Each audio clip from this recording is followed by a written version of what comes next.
जनतेच्या नेतृत्वाचा नायक फक्त बाबा नायक। शिंदखेडा तालुक्यात काल झालेल्या वादळासह पावसाने झालेल्या नुकसानीचे आज विविध गावांमध्ये जाऊन पंचनामे करण्यात आले। यावेळी कृषी अधिकारी मनोज सिसोदिया, मंडळ कृषी अधिकारी आर.डी. मोरे यांनी पास्टा येथे जाऊन विविध शेतकऱ्यांच्या नुकसानीचे पंचनामे केले।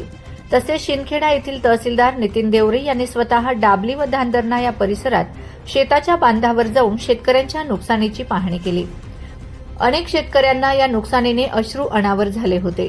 अस्मानी संकटाने तोंडचा घास पळवल्याने शेतकरी मात्र कमालीचा हवालदिल झाला आहे।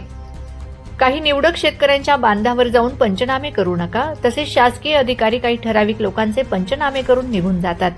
केवळ राजकीय पदाधिकारी व लोकप्रतिनिधींच्या जवळच्या व हक्काच्या माणसाला नुकसान भरपाई द्या, परंतु गरीब व सर्वसामान्य शेतकऱ्याला त्याच्या खऱ्या नुकसानीसाठी न्याय द्या, अशी मागणी विविध गावाच्या शेतकऱ्यांनी त्यांच्या हक्काच्या नवसत्य न्यूज चॅनलकडे केली आहे।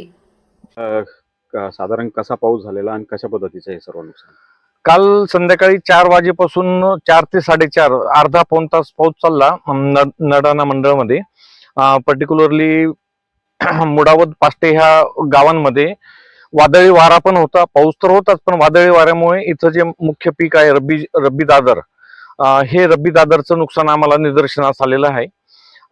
नुकसानची टक्केवारी किती आहे हे पंचनामा झाल्यावर किती नुकसान आहे त्याचा अहवाल आम्ही तसा शासनाला सादर करणार।